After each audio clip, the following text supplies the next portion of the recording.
Hi guys, ngayong araw gagawa tayo ng little farmhouse. Ayan, fast forward lang natin para mabilis. Ayan, ginamitan natin ng mga wood planks. Tapos mamaya gagamitan natin ng bamboo planks para magmukha siyang farmhouse. Ayan. Inuna natin yung base kung saan dadaan yung bahay. Yan, maliit lang na farmhouse. Parang yung normal na bahay sa bundok. Yan, ito yung bamboo planks. Yan, bilisan lang natin para maganda tingnan. Ayan guys. Please like, share, and subscribe. Thank you guys sa panonood sa aking maliit na YouTube channel. Thank you sa inyong suporta. Ayan, parang magmukha siyang bahay kubo. Ginamitan natin ng bamboo and bamboo planks para bundok na bundok. Yan, binilisan ko lang konti, fast forward para mabilis matapos. Yan, nakakamiss kasi yung ganitong mga bahay sa bundok. Yan, yung mga ang aking kabataan. Kaya sa Minecraft mo na lang magagawa ang mga ganitong bahay. Pag nandito ka na sa syudad nakatira.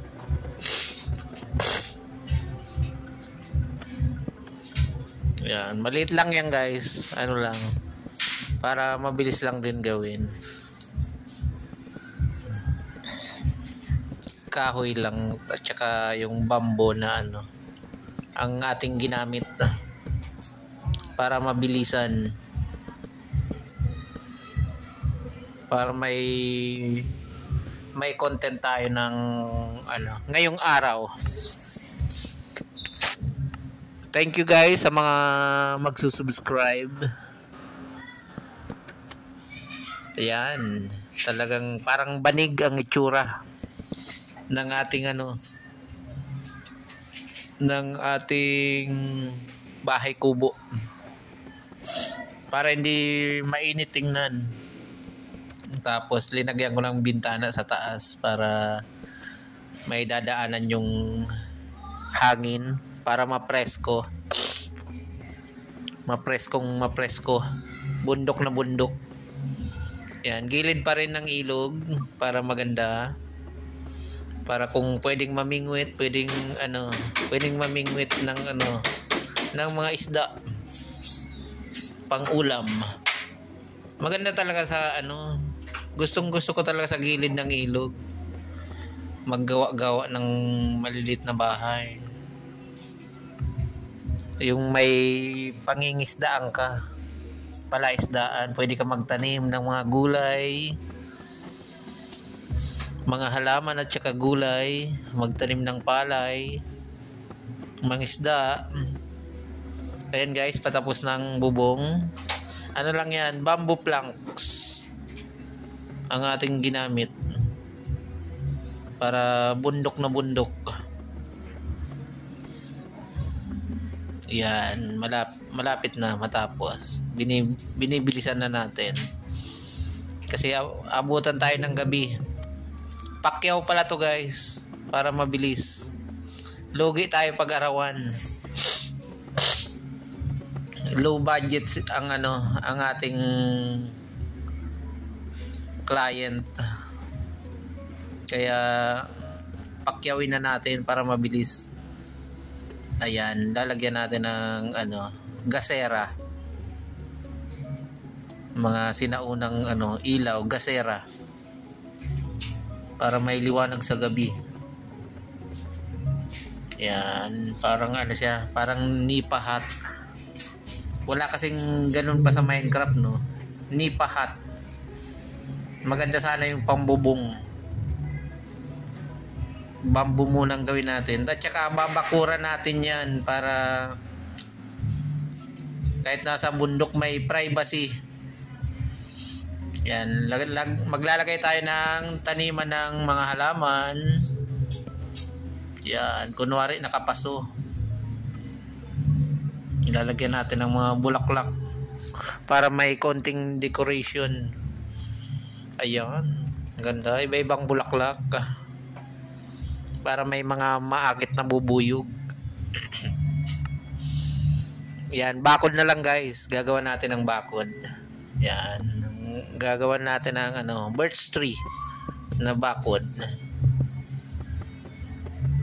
Tapos lalagyan natin ng ilaw mamaya para maganda. Yan. Babawasan natin dyan banda para walang makatalon na alagang hayop pa. Mga kambing at sarap dyan mag-alaga guys ng mag-farm ng mga kambing, manok, baka, baboy sa ating mini farm. Yan guys, patapos na. Thank you for watching guys. Thank you sa mga sumusuporta sa aking maliit na YouTube channel. Yan, ang ganda oh. May nakatingin pa na panda oh. In-screenshot natin para may souvenir. Yan. Yan guys oh, nakaupo na yung panda. Ang ganda guys. Nasa kabundukan ang ating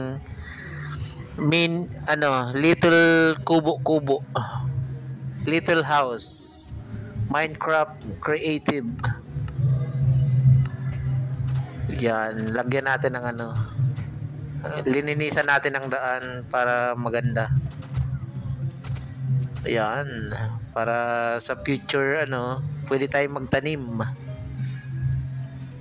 Sarap guys, probinsyang probinsya, gilid ng ilog. Lagyan natin ng ilaw at saka lagyan natin ng cabinet. Ayan, cabinet kunwari para maganda tingnan. Ayan, tapos maglalagay tayo ng lutuan, ng lababo. Ayan, lalagyan ng tubig para hugasan. Yan yung kaldero, kawali. Yan guys, thank you for watching. Natapos na ang ating little farmhouse. Hanggang sa muli. Yan, thank you guys for watching. Bye bye.